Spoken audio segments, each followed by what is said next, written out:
കാട്ടാന ആക്രമണം രൂക്ഷമായ ചിന്നക്കനാൽ മേഖല കേന്ദ്രീകരിച്ച് RRT യൂണിറ്റ് വേണമെന്ന പ്രദേശവാസികളുടെ നിരന്തരമായ ആവശ്യത്തെ തുടർന്നാണ് സ്പെഷ്യൽ RRT യൂണിറ്റ് നിലവിൽ പ്രവർത്തനം ആരംഭിച്ചിരിക്കുന്നത്.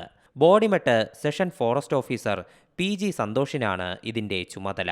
മുൻപ് ചിന്നക്കനാൽ സെഷന് കീഴിലുണ്ടായിരുന്ന RRT യൂണിറ്റിൽ ബോഡിമെട്ട് സെഷനിൽ നിന്നുള്ള വാച്ചർമാരെയും ഉൾപ്പെടുത്തിയാണ് യൂണിറ്റ് ശക്തിപ്പെടുത്തിയത്. ചിന്നക്കനാൽ RRT ഒരു ചിന്നക്കനാൽ സെക്ഷൻ്റെ കീഴിലായിരുന്നു പ്രവർത്തിച്ചുകൊണ്ടിരുന്നത്. അപ്പോൾ അത് മാറ്റി ദേവികുളം റേഞ്ചിൻ്റെ കീഴിലുള്ള ഒരു CCFിൻ്റെ ഉത്തരവ് പ്രകാരം ഒരു സ്വതന്ത്ര യൂണിറ്റായിട്ട് ദേവികുളം ഈ ചിന്നക്കനാൽ ഈ ലാൻഡ്സ്കേപ്പിനകത്ത് സെക്ഷൻ മാത്രമല്ല ബോഡിമെട്ട് സെക്ഷൻ്റെ പരിധിയിൽ വരുന്ന സ്ഥലങ്ങളിൽ കൂടി വരുന്ന ആൾക്കാരെ ആ പ്രദേശങ്ങളിൽ ഉൾപ്പെടുത്തിയിട്ട് സ്വതന്ത്ര യൂണിറ്റായിട്ട് ഇപ്പം സ്ഥാപിച്ചിരിക്കുകയാണ് ചിന്നക്കനാൽ RRT.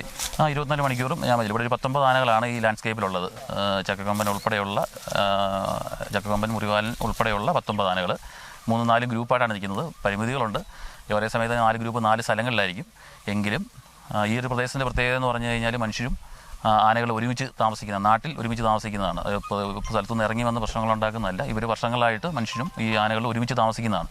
അപ്പോൾ അതുകൊണ്ട് ഇവർ തമ്മിൽ കോൺഫ്ലിക്റ്റ് ഉണ്ടാകാനുള്ള സാധ്യത കൂടുതലുള്ള സ്ഥലമാണ് 4 ഗ്രൂപ്പായിട്ട്. അപ്പം പ്രശ്നങ്ങൾ പൂർണ്ണമായിട്ട് ഒഴിവാക്കാൻ പറ്റും എന്നല്ല. അപ്പം എത്രയും പെട്ടെന്ന് ഒരു സ്ഥലത്ത് നിന്ന് പെട്ടെന്ന് നമ്മൾ ഇടപെട്ട് അതുമൂലമുള്ള പ്രത്യാഘാതങ്ങൾ കുറയ്ക്കാനാണ് നമ്മൾ മാക്സിമം ശ്രമിക്കുന്നത്. ചിന്നക്കനാൽ വിലക്കിലെ പഴയ വനം വകുപ്പ് ഓഫീസാണ് സ്പെഷ്യൽ RRT യൂണിറ്റിൻ്റെ ക്യാമ്പ് ഓഫീസ്.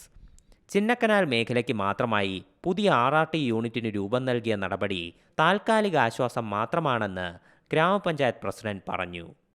തീർച്ചയായിട്ടും വളരെ ആശ്വാസം തോന്നുന്നുണ്ട്. ഇതിനു മുമ്പേ എന്തെങ്കിലും ഇഷ്യൂ ഉള്ളപ്പോൾ മാത്രമാണ് RRT ടീം വന്നുകൊണ്ടിരുന്നത്. ഇപ്പോൾ അവരോട് അന്വേഷിച്ച് കഴിഞ്ഞപ്പോൾ അവർ പറഞ്ഞത് ഇവിടെ നമ്മളൊരു ഓഫീസ് തുറന്ന് 24 മണിക്കൂറും പ്രവർത്തിക്കുന്ന ഒരു ടീമായിട്ടാണ് ഇവിടെ വന്നിരിക്കുന്നത്. അവർക്ക് സ്വന്തമായിട്ട് വാഹനമുണ്ട്. അതുകൊണ്ട് ഏത് നിമിഷവും ഈ പഞ്ചായത്തിലെ ഏത് ഭാഗത്ത് വിളിച്ചാലും അവരെത്തുന്ന രീതിയിൽ ആണ് അവർ സജ്ജമായി നിൽക്കുന്നത്.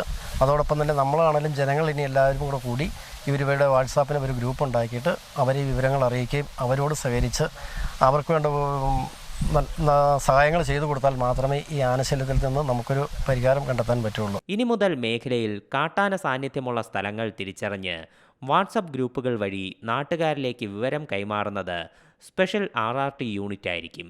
ഇതിനായി ഡ്രോൺ ഉപയോഗിച്ചുള്ള പരിശോധന നടത്തും. ഒരു വാഹനവും ഒപ്പം ഡ്രോൺ, ലൈറ്റുകൾ എന്നിവ സ്പെഷ്യൽ RRTക്കുണ്ടെങ്കിലും മനുഷ്യ വന്യജീവി സംഘർഷം ലഘൂകരിക്കുന്നതിനുതകുന്ന അത്യാധുനിക ഉപകരണങ്ങൾ ഇവർക്ക് ഇല്ലാത്തത് തിരിച്ചടിയാണ്.